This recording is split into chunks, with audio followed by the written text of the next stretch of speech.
Good afternoon, everybody. I'm Laura Bloomberg. I'm the Dean of the Humphrey School of Public Affairs, and I'm so pleased to welcome you all to this afternoon's book event as we launch Mindy Greiling's new book, Fix What You Can. It's an honor for the Humphrey School to have the opportunity to partner with Mindy and the nonprofit People Incorporated on this event. As a School of Public Affairs, our students and our faculty and our staff are working every day to advance policies and practices and data analysis and advocacy initiatives focused on some of the most pressing issues of our time. And when we think about the healthcare situation, I would say, in this country and the challenges we have to affordability, to access, to opportunity, it is clearly one of those policy areas that we must address. When we are talking about issues of mental illness, we also must confront and acknowledge the persistent, totally unacceptable, yet stubbornly persistent stigma that accompanies mental illness.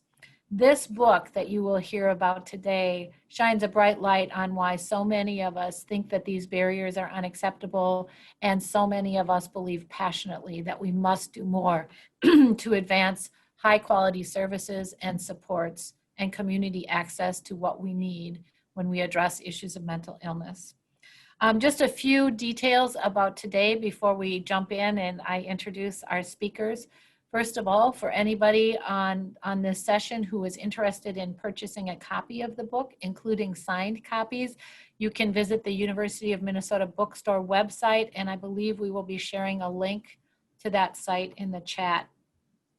Also, after Mindy's talk about the book, Sue Abderholden, Executive Director of the National Alliance on Mental Illness, will moderate a conversation with Mindy. If you have questions for Mindy or for Sue in that process, please send those through the Zoom Q&A features at the bottom of your screen. You'll see them pop up there, and I think for many of us, we're woefully familiar with this process at this point.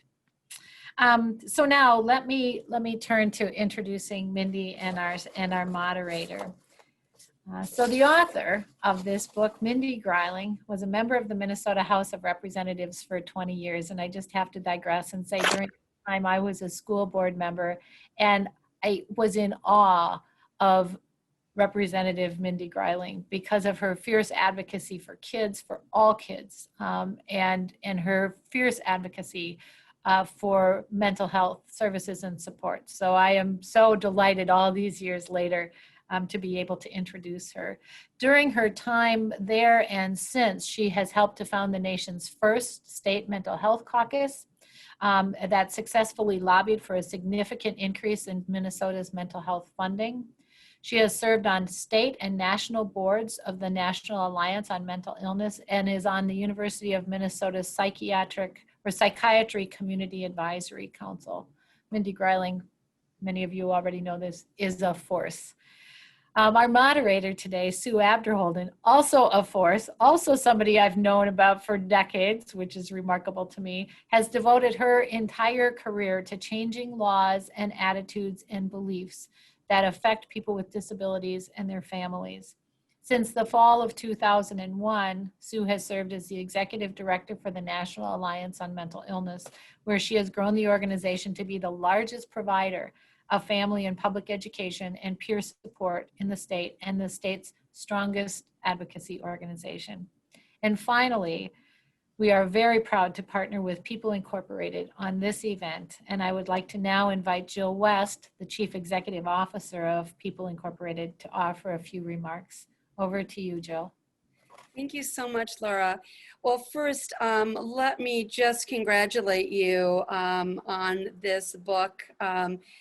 Fix What You Can. It is so important for us to be taking these narratives as family members, as community members, and really opening up this to a greater dialogue. And as was said earlier, taking the stigma away from talking about the complexity and the fabric that is our communities, that are our families. So I really, really commend you on just an outstanding book. It was really fun to read and so informative. You know, the importance of the community safety net, which People Incorporated is a part of, and which we're so fortunate to have in Minnesota, and truly thinking about it like this net that sort of lives underneath a lot of individuals that are living with vulnerability and disability, and their family members who are, as you know, you'll read in Mindy's book, you know, seeking answers, trying to find a way. What's the path?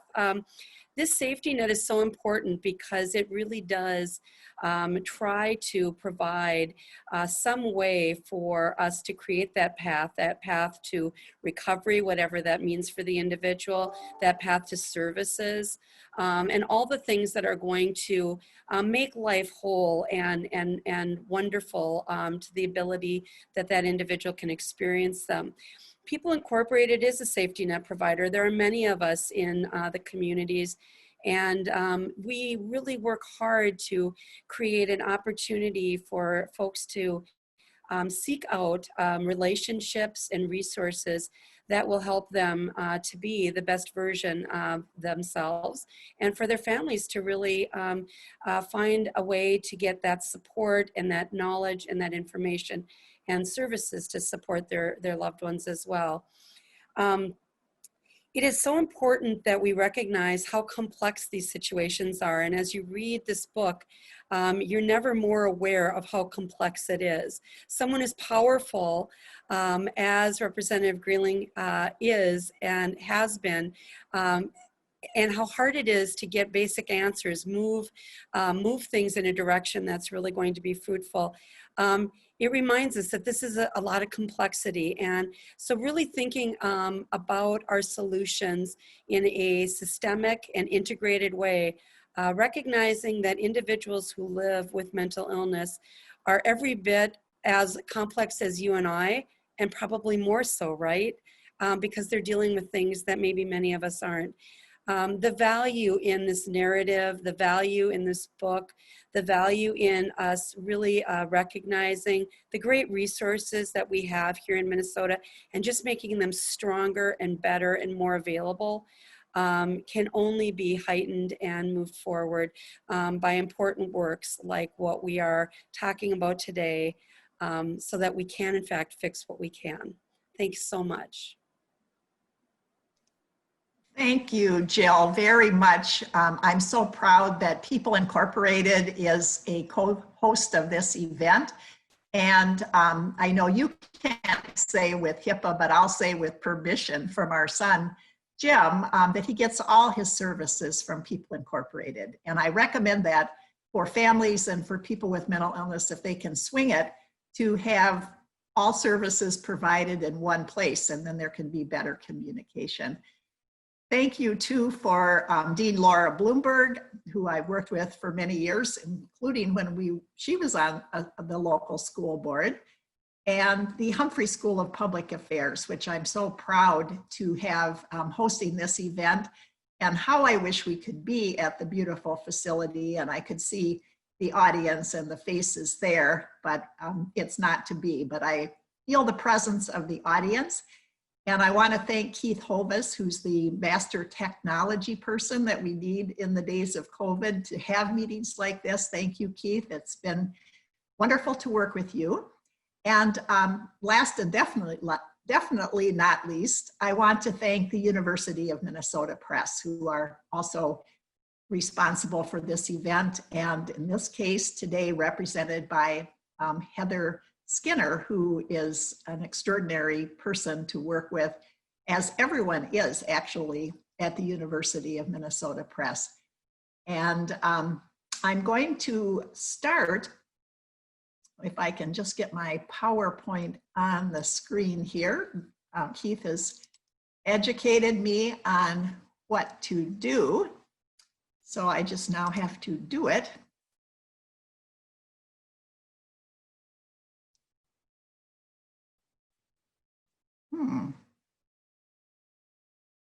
Why isn't this working?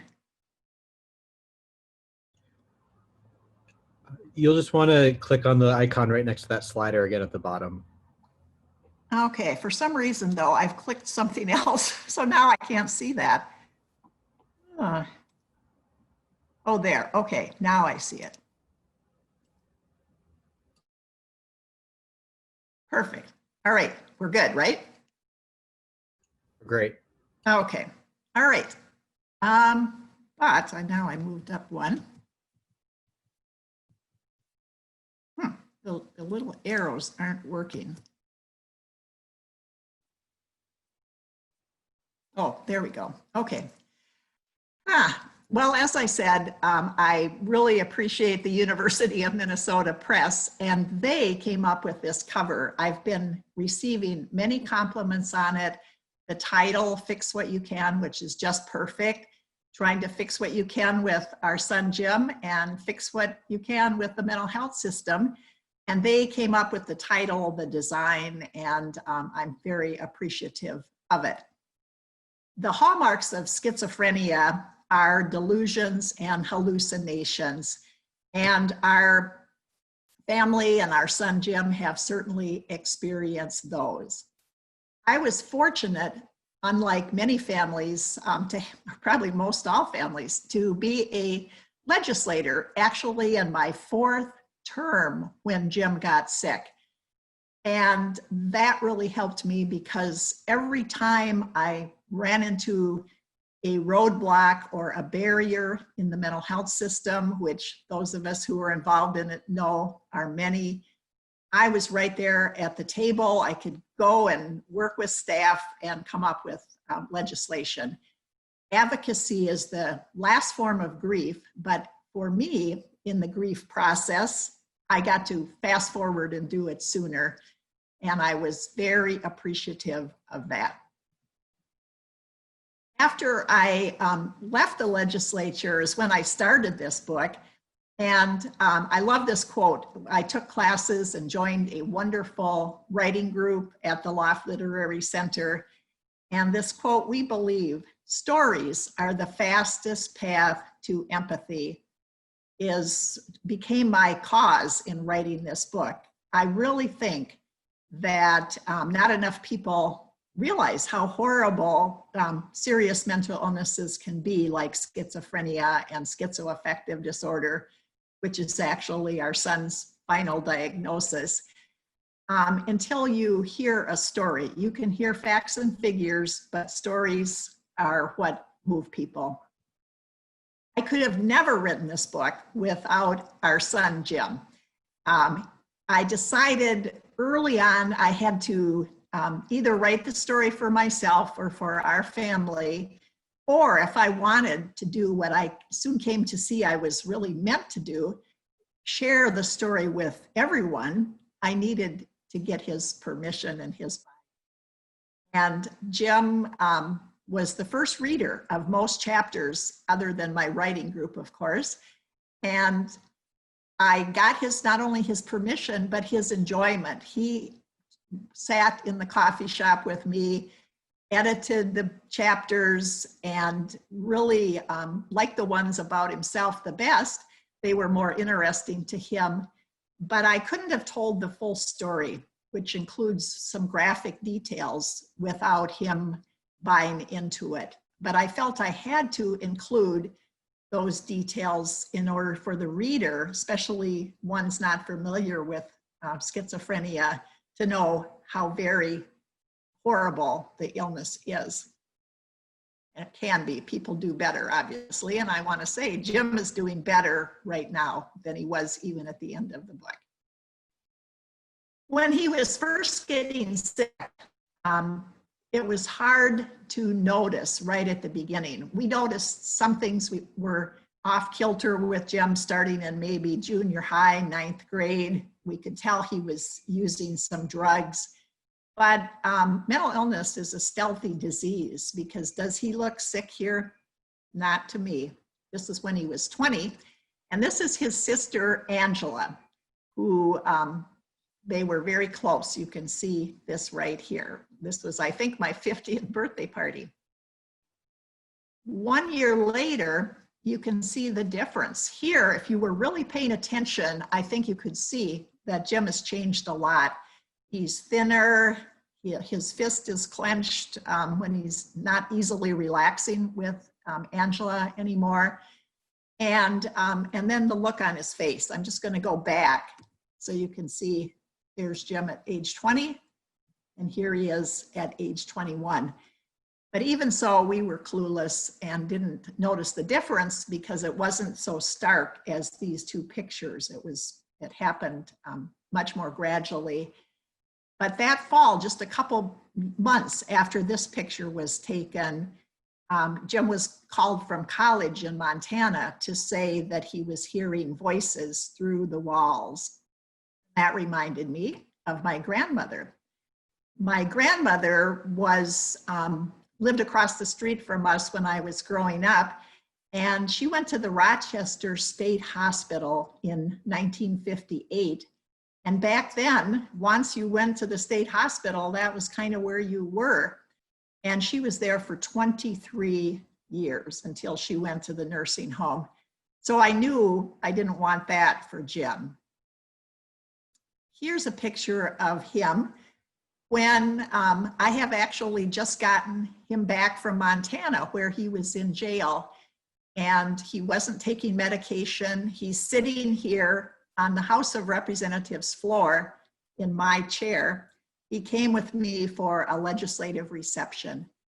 And that pleasant smile on his face, he's probably attuned to a delusion or a hallucination rather than what's going on in the room. But people with mental illness don't look sick. As I said, it's really, it's hard to gain as much sympathy until you know how they're suffering. When Jim did get on medication, he went on and off for a couple years, but finally had enough insight to know he needed to stay on it. And right away, this is Jim with Roger, my husband, Jim's dad, who's a partner always in life.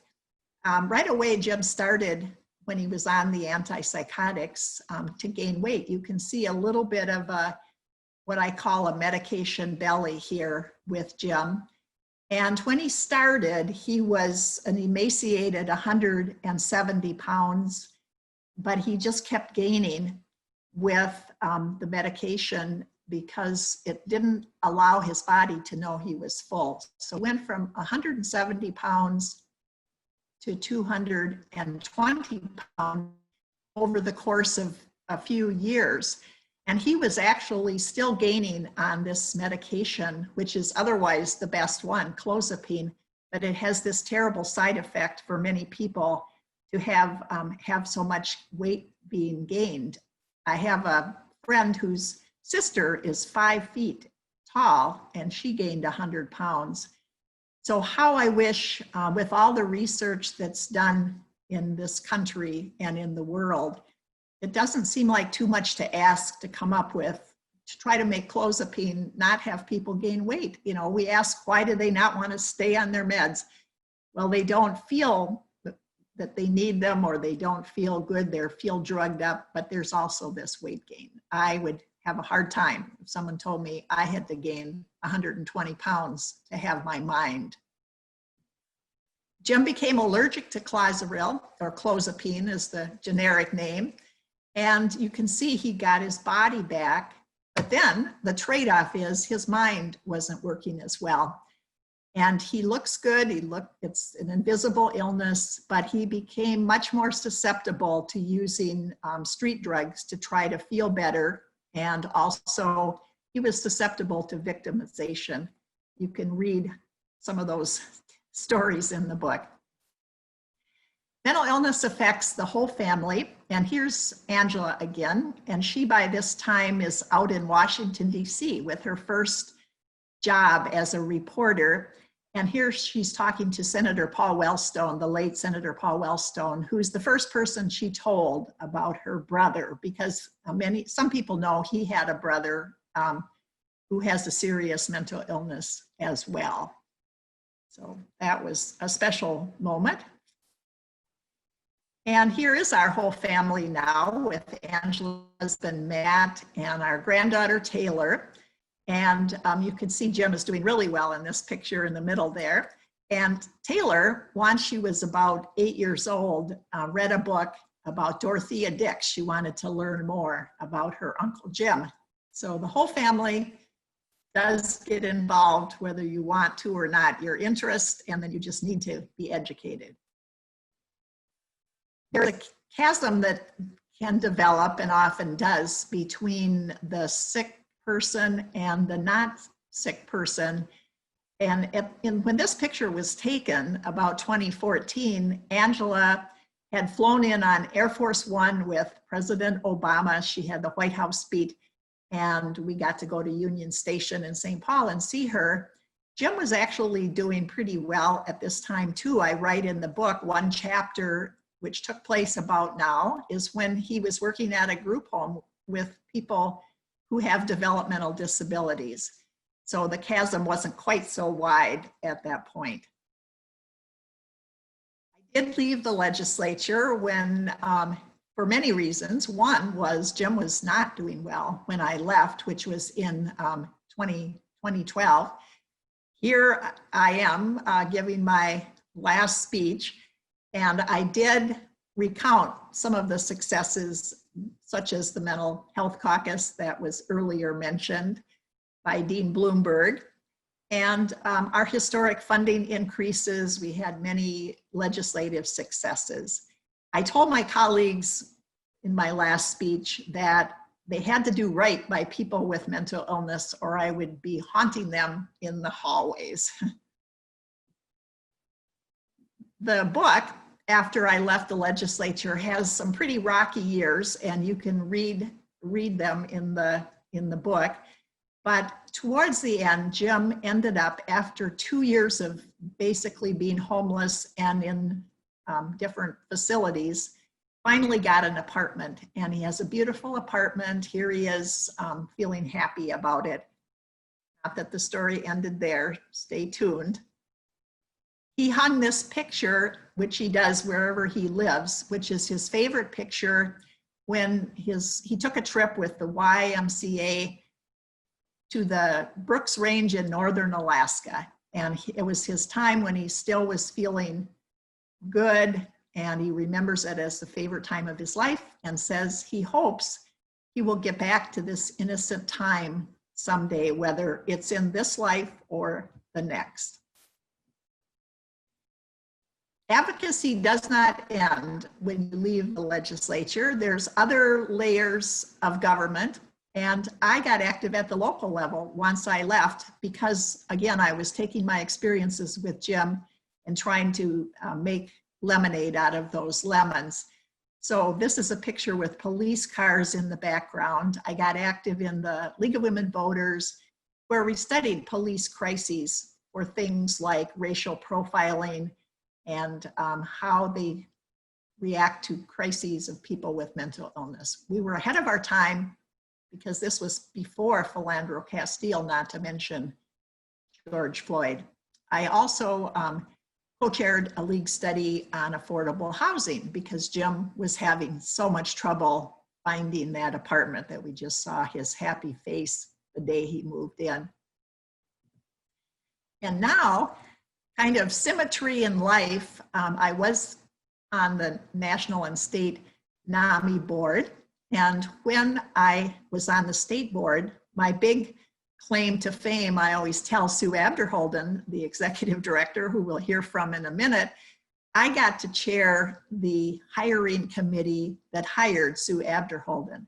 So I feel like even though I'm no longer at the legislature, my placeholder is there, and then some because of her leadership. When we first hired Sue, we wanted her to make NAMI the voice of mental illness in Minnesota. And I remember her saying, well, you have to give me a little time before I can do all the things you have on your list. But she did, in short order, made the organization what it is today. I myself, right now, am president of NAMI Ramsey, one of the affiliates of NAMI, and that is what makes NAMI so powerful, in addition to its strong, peerless leadership at the state level, is the fact that NAMI has grassroots chapters. So we are getting ready to lobby Ramsey County. So they need to watch out, because we've got a very strong board and we're ready to go. And I love the t-shirt that NAMI Ramsey came up with, "You are not alone." And that's why we need to share our stories and keep advocating, which gives us all hope. So I'm going to stop this now and turn this program at this point over to Sue Abderholden. Thank you, Sue, for being here. I'm so honored. Well, thank you, Mindy, and really do encourage people to read your book. So you've always been open with your story, talking to the media and things like that, but writing a whole book is a whole nother thing. So was there any point where you kind of hesitated and said, well, maybe I shouldn't share this part, or how deep do I want to go? That's a really good question, because I had all those feelings. Like I said, when I first joined the writing group, I was just writing, I thought, for myself. And then I soon came to feel like I was meant to share this story. So I had to get Jim's buy-in. But even with his buy-in, I kept my heart in my throat at times when I shared chapters with him, such as some of the gory details of how he did one time when he was in the hospital. And if he had balked at those questions, I felt I would have had to omit some of the details. But I also feel like, as I said, without sharing those, I don't think people realize all the suffering that people have when they're in crisis with an illness like schizophrenia. So I really was worried about that. I was also, worried about how other family members would react to me, describing them or talking about moments when they weren't at their best. But luckily, I have an altruistic family, and Jim and Angela and Roger, and they bought in. I was surprised, though, Sue. I do have one friend, and I wrote about her and her son in the story, and the mother asked if they could have acronyms or Initial. Yeah, and I didn't give them their real names. And everybody doesn't feel comfortable still with all I think there's a fear for people who are working that there might be discrimination, in the workplace if their mental illness is known. And it's my thought that the more successful people with serious mental illness, the more there's reticence to come forward. If you are so sick that everybody knows it, then there's less to be lost by sharing. But the better you're doing, the more you maybe want to keep it secret. Even in 2020, it's kind of shocking to me. Well, and your story, of course, isn't over. It's been a work in progress. So just from, kind of the writing aspect, how did it feel to have to kind of go back sometimes and change some things as your story evolved? Well, I started out with so many pages that I had to cut it down, because I wanted it to be a story that not just people themselves who were affected by mental illness, but I wanted other people to be able to read it too and stand to listen to all this. So I had to cut it down and in order to make it readable. And early readers have used, I think you used something like the word riveting or something. Some people tell me they read it all in 1 or 2 days. And so it must be succeeding on that level to be interesting.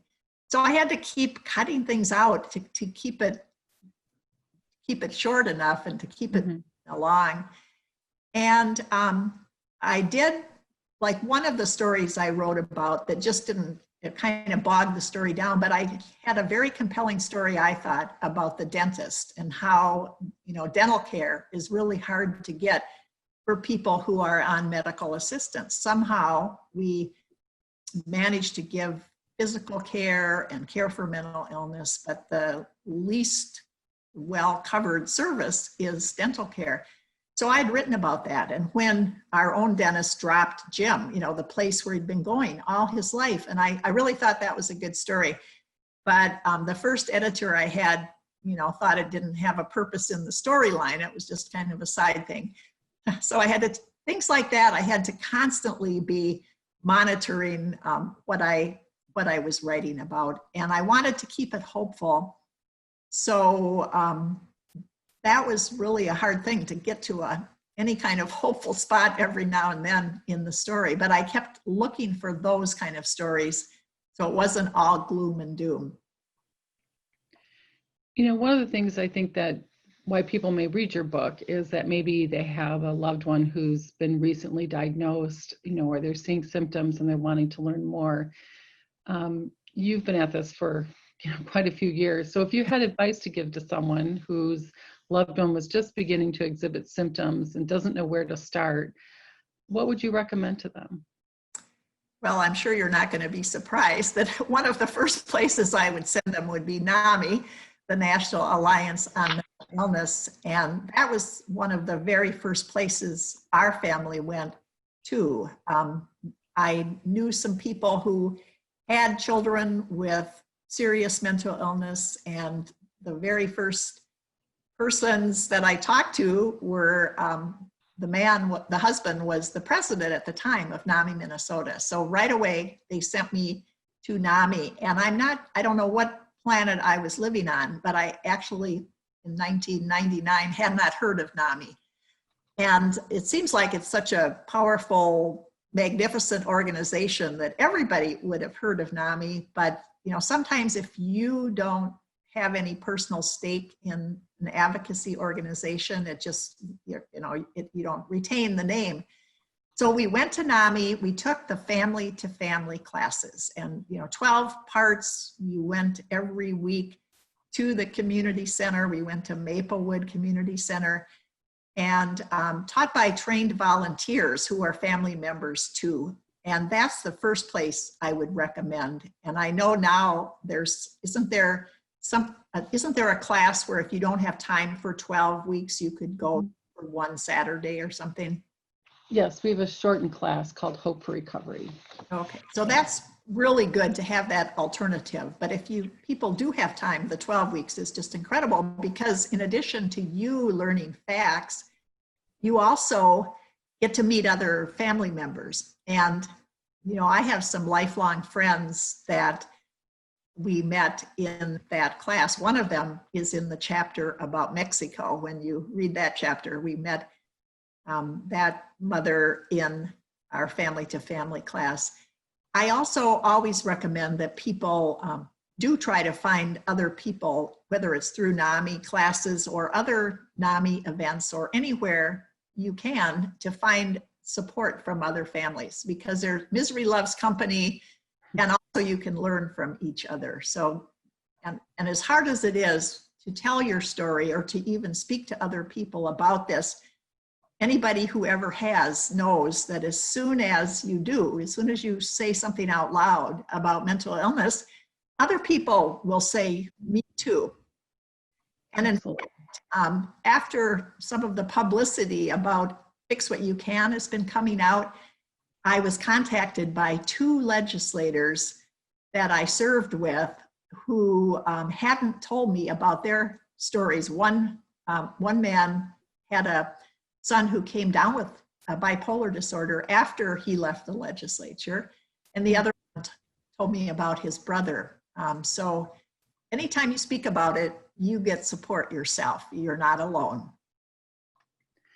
You know, Wolfensberger talked about kind of the 4 stages that families go through when they have a child with a disability, and I would extend that to a mental illness, saying it, first of all, you're worried about yourself and how you're going to get through it, and then you worry about your loved one, and then your whole family, and then you kind of go out from there.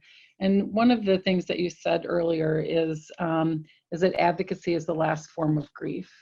And it kind of harkens back to Wolfensberger's theory in terms of the stages of growth and development, and frankly, working through grief. And especially because of the lost dreams that you might have for your loved one, kind of that ambiguous loss. can you just talk about how do you get to that stage of advocating for a better mental health system?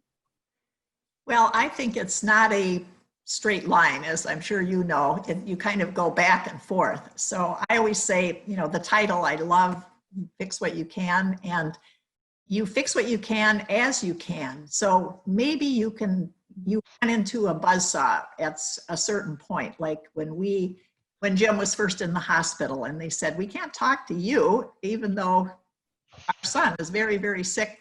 They wouldn't even speak to us. And so then I worked on some legislation for better communication with hospitals. So I could right away do that. And so other families who aren't legislators, I think also could advocate as they can. If they run into trouble with a hospital or any provider, I think to speak up, you know, always in a respectful way so you're not written off. But on the other hand, it can be passionate, and sometimes you're feeling very emotional. You're not at your best when you're advocating for someone. But I think it's important to do that because you mentioned ambiguous loss, and we have Pauline Boss right here in Minnesota who wrote the book, Ambiguous Loss. And she says the best way to deal with ambiguous loss is to not be helpless. And so it really helps not only the person you're advocating for, but also yourself, you know, because you are not taking this line down, you're doing something about it. And that helps because ambiguous loss, which is not a death, but often feels like one, never ends, you know, completely unrelenting, goes on and on. But if you keep doing it as best as you can, fixing what you can, it helps you. You just feel better inside. You feel, you know, maybe you made some progress. You know, in the chapter Mother's Day Turmoil, you talk about when you had to take Jim to the hospital and thought maybe you should have taken him the night before, but everyone was exhausted. And you talked about really being laden with guilt. And we hear this a lot from families, like should have, would have, you know, could have kind of things. And what would you say to a family now who might be dealing with this in terms of perhaps not feeling so guilty and really thinking about that you've done what you can?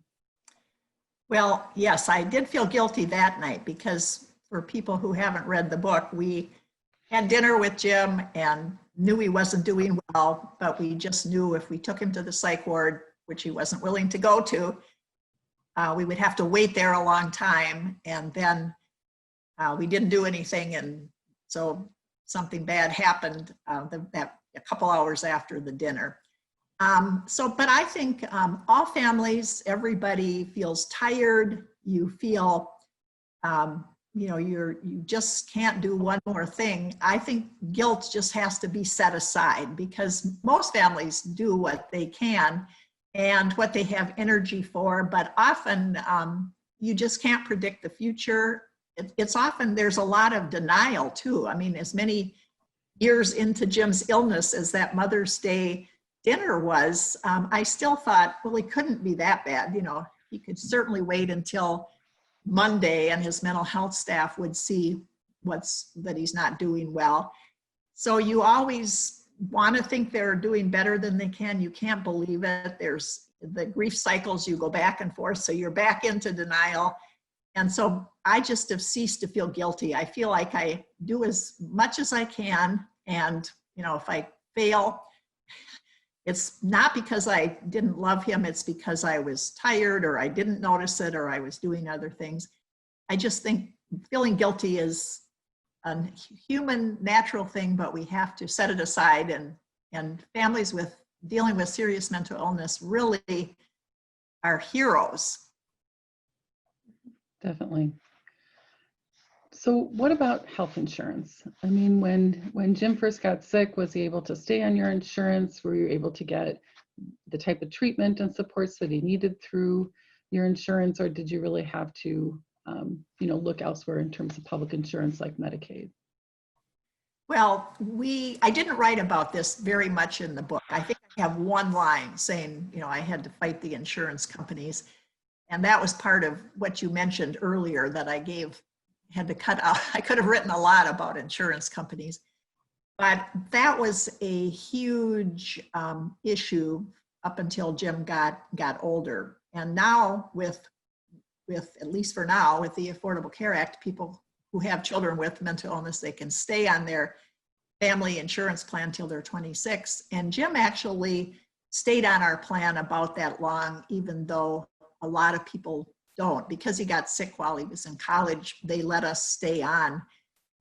I think he went on medical assistance when he was 28. We were hoping, because he was working and because he every now and then was doing better, we did not want to have him be on public assistance. We balked at that. I think I was thinking he would get better and he wouldn't need to go on it, or somehow our family would make up the difference. And by that time, I just had to give it up because he was not going to get better. Our family could not make up the difference, and we had to, he went on medical assistance. And I have to say, Sue, that was such a relief, I tell everybody, because we didn't have to fight the insurance companies anymore.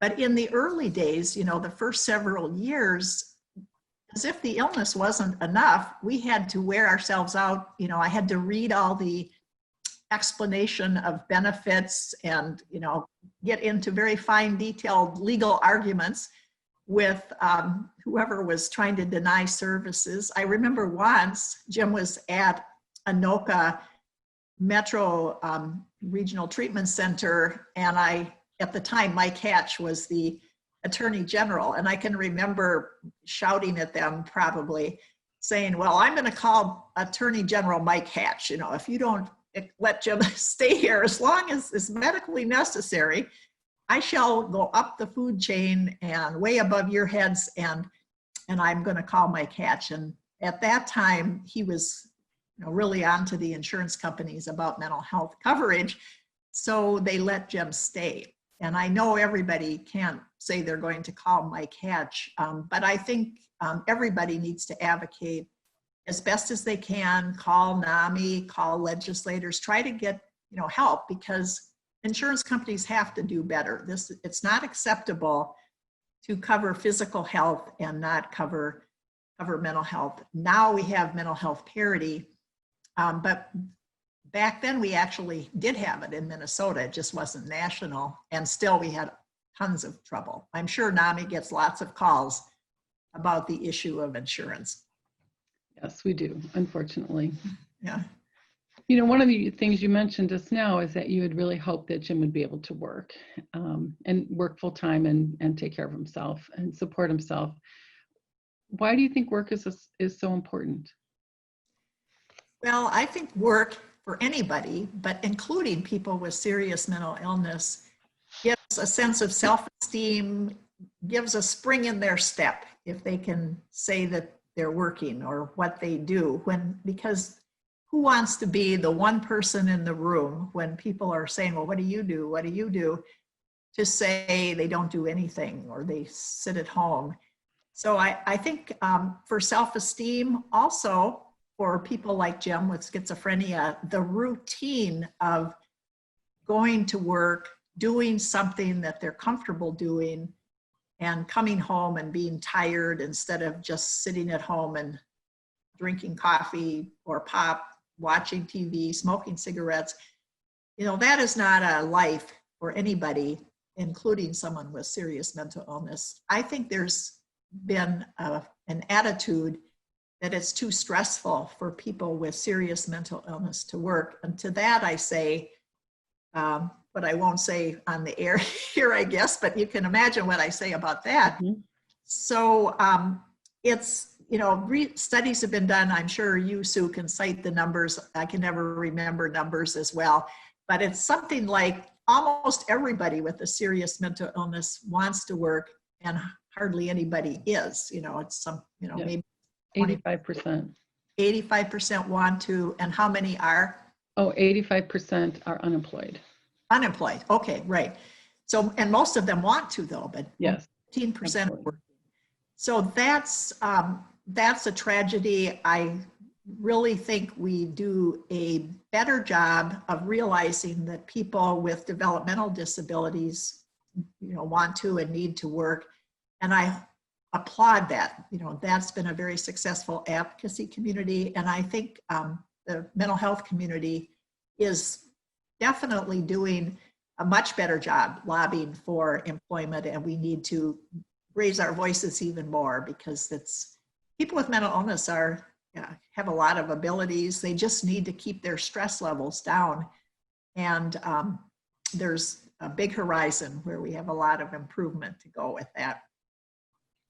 So speaking of lobbying, you certainly, you focused on many things during your legislative career, but clearly started working on mental health when Jim became sick.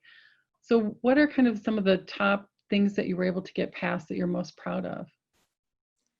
Well, I really, probably the thing I'm most proud of is the historic levels of funding that we had after we had the vehicle of the Mental Health Caucus. That was huge. People had been, there'd just been minuscule funding increases before that, where everybody just thought, we'll throw a few dollars at them and they'll be happy. And, we just asked for the moon, and then we got a huge amount. And I think that was because of the Mental Health Caucus, with so many legislators joining from bipartisan Senate and House. Then, once you have a lot of legislators' attention, the issue is going to rise to the occasion. The hardest bill that I ever worked on and passed was to open the door a little wider for civil commitment, so that people who were seriously ill but didn't know it because of their brain dysfunction could be helped sooner than they had been before. The law used to say they had to be imminently dangerous to their self or others before they could be helped, and we removed the word imminent before dangerous to self or others, so they didn't have to be quite so sick. And also we added a criteria of property damage. When Jim was first sick and we called the police the very first time, the police officer said, yes, he's punched holes in your walls and wreaked havoc with the house, but that doesn't count. You allowed him to live in your home and he's not harming himself or others. So he was prepared to go. So that property damage, people have told me that it really helped. One person's daughter was using a sledgehammer to break car windows. That was relieving how she felt with her mental illness. And another person told me his son was breaking windows, basement windows in houses in the neighborhood. There's something about that breaking of glass. Jim has broken glass too when he's not doing well. But now those kinds of things can trigger consideration for civil commitment. So I was proud of being able to do that. And I know there was legislative work to make that much better this year, thanks to NAMI and the other mental health groups that worked on that.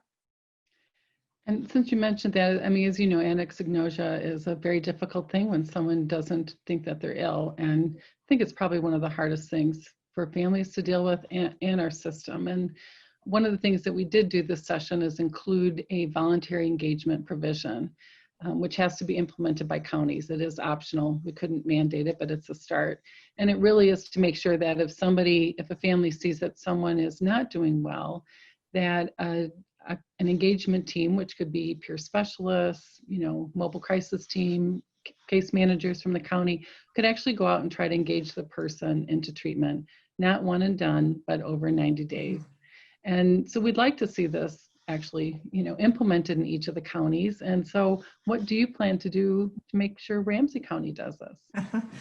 Well, as I said earlier, Ramsey County needs to watch out because we have a really good NAMI Ramsey board now, and I'm the president, and we are setting our sights on helping NAMI Minnesota engage with with Ramsey County to have the voluntary engagement services. This is so important. The idea that we have to wait until someone is really sick or even approaching dangerousness, then, often mental health workers don't want to come without the police, and that's a whole nother topic. But we need to realize that when someone is really ill, that we don't wait so long. We don't do this with other illnesses. We know that, I've heard you say this many times, Sue, we don't wait till they're in stage 4 cancer. We try to help people early. And the same with a brain disease. That's one thing that always sticks in my head that I learned at the NAMI Family to Family way back 20 years ago. And that was that psychosis is like a fire in the brain. And once you have a fire in the brain, there's going to be damage done if you don't put the fire out. But without these voluntary engagement services, you know, when you call the crisis team like I have and you describe how your family member is doing, they will admit that they could come out and they could assess, but they wouldn't be able to do anything if the person wasn't willing. And so families like mine don't bother with them. You know, you call and describe it if you think you're close, but if they say, no, we think if we came, even if we came out, we couldn't do anything, then you really don't even want them to come out, because all they'll do is make your family member angry that you called them, and then they go away and the family is left holding the bag with a person who's very ill and mad on top of it all. And then you wait too long and pretty soon often the police are involved, which we now know is not the best place. And there's a lot of discussion about that. And I say high time. Mm-hmm.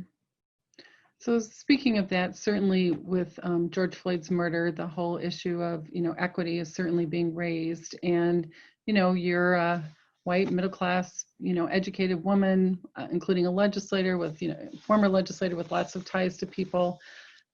So you had a lot of privilege in some ways. So how does that kind of impact your view of what we continue to need to do in the mental health system to make sure there's access for everyone? That is such an important topic. And I do reflect on that some in the book, that, you know, as much trouble as our family has had, we're all those things that you just said, very privileged. So when I was in the legislature, I started, I had a bill that NAMI and others worked on that I carried to have more funding for providers of color. That I'm sure that could be increased even more. There's not enough providers in general, not to mention providers of color, but there's more distrust of getting involved in the mental health system in communities of color than even with, you know, families like mine who don't want to admit there's mental illness in the family or delay doing anything for hope it will go away. So it is so important because there's so much reticence, not to mention discrimination, that you have to advocate for yourselves. Then there just needs to be more people of all cultures and colors, so that people don't have one more strange thing besides the mental illness that's going on when they're trying to work with people. And, you know, just having in general adequate access for people with mental illness to get care, so that families, there isn't a pecking order. You know, I say in the book that getting a serious mental illness flattens everybody's privilege. Your privilege blows away like smoke, I say, when you get a mental illness, except when it comes to advocacy. Then the people who are privileged like me, who can say, I'm going to call Mike Hatch or something, have a huge advantage, and that isn't fair. So people who are poor, people of different cultures, we have to do so much more outreach and having more providers of color. And then if the mental health system has adequate access, then there isn't a pecking order as to who gets what. You know, we always call mental illness the no hot dish illness. You know, you don't get that same kind of support. And I think when we look at children, they don't, you know, get sent to Disneyland, you know, to kind of get a break. We don't have GoFundMe to pay for the out-of-pocket costs that so many families have experienced. So what else can we do to make sure that people get the same kind of support when they or a loved one experience a mental illness as any other healthcare issue? Well, I think that's part of why I wrote this book, you know, so that there will be more empathy. I think a lot of people might want to do something, but they're uncomfortable. You know, they don't know what to do, or they don't know how horrible a serious mental illness can be. I think there's lack of knowledge of what people go through. And then the actual family members, when they are going through it, are so besieged with, you know, the guilt we talked about, or the grief, the, you know, ambiguous loss that continues to go on. You know, they're just struck down. So they don't have the energy to, you know, set up a caring bridge site, or, you know, maybe we do need to encourage more families to set up a caring bridge site when they're in a mental health crisis, because that, you know, then maybe people would know what to do. One time, Jim, when he broke his back, and I'll leave the story for how that happened to the book when people read it. But Roger, my husband, called our church and alerted people. He called relatives or emailed them, and Jim was flooded with cards and things because, you know, Roger knew what to do because there was a physical illness, and then so did everybody else. They were given permission to send cards and flowers, and so I think it's two-sided. We the family members have to do better because we have to help people know what to do, and people who know that someone's struggling with mental health crises have to do better too. And, you know, go ahead and send those casseroles and flowers and cards, and because this is a serious illness. I had surgery this summer, and I got all kinds of, you know, greetings and things, and I wasn't suffering anywhere near as much as Jim when he's in crises. We only have about 4 minutes left. And so I guess I just want to pose to you, you know, they always say, you know, put your oxygen mask on first, but, you know, for people who are the caregivers, whether it's the parents or a sibling, you know, good friend, what would you tell them about the importance of taking care of yourself in terms of this long journey that you're often on? Right. Well, you hit it. It's a long journey. You know, if you're dealing with a short-term crisis, then your adrenaline can take over and you can rally to the cause. But something like schizophrenia or any serious mental illness or any mental illness is exhausting. And it's unsettling when a person's mind isn't operating and they don't have any energy, or they're crabby, or they're mean and yelling at you. It's just such unsettling behavior compared to a nice person who's suffering with some other illness that you really need a break. And so one thing our daughter has done over the years is plan trips for us. You know, even though it didn't feel like we should be taking a trip if Jim was so sick. One time he was, you know, for months in this regional treatment center, and Angela arranged a trip for Roger and me to go to Germany, and we spent 2 weeks over there. We never would have done that. Thank you, Angela. She's on this call. If it hadn't been for her. So sometimes other people can help arrange for your respites too. Also, I think to have supportive people, you know, as I've said, misery loves company. So I'm in this group we call ourselves the 6 moms, and we all have children with serious mental illness. We all have actually schizophrenia or schizoaffective disorder. And another criteria for us is there has to also be chemical abuse, some sort, substance abuse, whether it's ongoing or in the past or possibly in the future. We want to have people with as much empathy for each other and not judging, well, my child isn't, you know, doing drugs, so what's the matter with your family? So to find like-minded people and get support, and then you can just bare your souls and not have to explain is a huge outlet. And then if you don't know those people, get active in NAMI. You will know those people.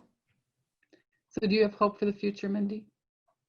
I actually do. You know, I think the biggest thing that gives me hope is the young people. You know, our granddaughter is 16, and already she has counseled one of her friends who was really smart kid, and then they're talking about you know, if you have mental health issues, I think young people are much more open, and they're also very quick to go to action. If there's discrimination, they have this righteous indignation that I love. You know, that's where I get the biggest amount of my hope. People like me, and you, Sue, you're younger than I am, but we need reinforcement from those newly indignant people, and that's the young people. So that's what gives me hope. And I also have hope right now because Jim is doing so well. He is working part-time at NAMI, and people there are so empathetic with him, and he's sober, unlike when the book ended. So that gives me personal hope as well. Well, thank you. And thank you so much for sharing your story with us. Don't forget, you can get a copy of the book signed Yes. at the University of Minnesota bookstore. So, you know, please, if you haven't gotten a copy already, do that. Really, thank you to everyone who joined us today. Thanks to People Incorporated. Thanks to the Humphrey Institute. I think it was a great story to hear. I've, of course, known about it for a long time, but it's also important that everyone maintain hope. So thank you so much, Mindy. Yeah, thank you, Sue. Thank you, everyone.